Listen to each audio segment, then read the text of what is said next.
In this video, I am going to show you step-by-step how to use Metafields in your Shopify store. Metafields help you add extra options and information on the store that are generally not available by default. In the past, Shopify store owners used to hire developers to add extra features and functionalities to your stores, but that's not the case anymore.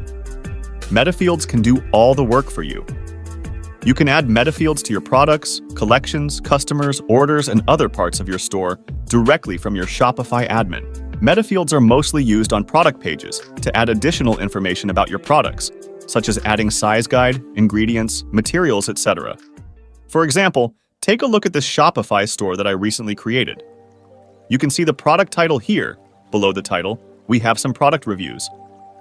Next, we have the product descriptions and other information about the product. Lastly, we have this Buy Now button. This is the most common structure for any e-commerce page. Now, when you scroll down, you'll see these 3 different tabs. We've added more information about our product using these collapsible rows. These tabs can be created using the Metafields option. And this is just a simple use of Metafield. You'll get more examples throughout this video. For the sake of this video, I will use a demo store and show you how to use Metafields. So let's head over to our Shopify store now. This is a demo store that we'll be using in this video. As you can see, we have 3 products here. When we click on this preview button, it'll take us to the product page. This is the current product page of our store. Now let's say that I want to add the same tabs here as we saw in the recent store. To do that, we need to go to Online Store and then click on Customize. Here, I will select the product page template from this list. From the top left side, I will change this product and select a different one. Alright, now I will click on this plus icon and then choose the collapsible row option. Okay, now let's say that I want to add my product's materials info here. So, on the left-hand side, I will name this tab as Materials. Next, I can choose an icon here. And then we have the Content section. For now, let's assume that we don't have the Metafields option yet. In this case, I can only copy the product material info and then paste it here. That's the only option we are left with. Now, if you click on this tab, you can see that the info is added here. Next, I will simply copy the same process and create another tab here. In this tab, I will show some care instructions related to my products. And then I will simply save all these changes. Now, if we go back to the product page and refresh it, we can see that these tabs are added here. But there is a big problem here. You see, I have just added these tabs into our Shopify product page template. And if you look closely, you will notice that all 3 products are completely different from others. We have a t-shirt here, we have a bathrobe, and we also have shoes in this store. And if we go to another product page, we will still see the same information, which is absolutely wrong. Since all 3 of our products are different from each other, it's obvious that the materials and care instruction info will also be different. And to do this, we are going to use Metafields. I hope that you've understood this part. So let's go back to our store dashboard and then go to Settings on the bottom left. On this left menu, you'll see an option named Custom Data. As you can see, Metafields are used to add a custom piece of data to your store. Since we are customizing our product page, we will go to the Products option. Now, click on this Add Definition button on the top right. And from here, we can add our custom product information.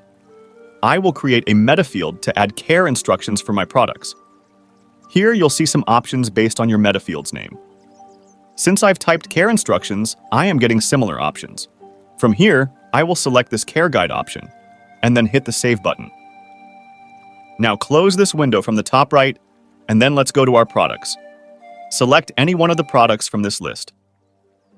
Now, when you scroll down to the bottom, you'll see this option called Product Metafields. Inside this, you'll see the Care Guide option. Here, we need to add the care instructions for our product. So I will simply copy the care instructions and then paste them here. And then click on this Save button to save all your changes. Alright, the next step is to add these Metafields into our product page template. So let's go to the product page on our Shopify editor now. Here, I will select this collapsible row, and from the left-hand side, I will remove all these content first. Now, click on this icon here. Then you need to select the product option from this dropdown. Once you do that, you'll see all these options.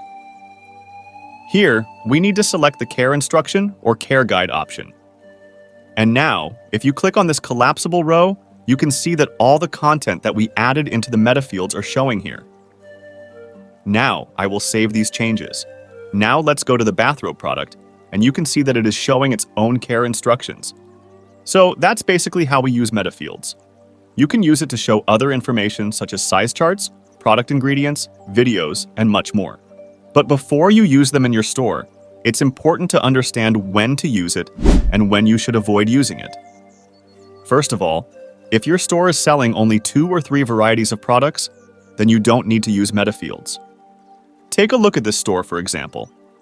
This is one of our clients' stores, and they're only selling 3 types of products: kids' bathrobe, luxury bathrobes, and towels. Of course, they have a variety of products available in their store.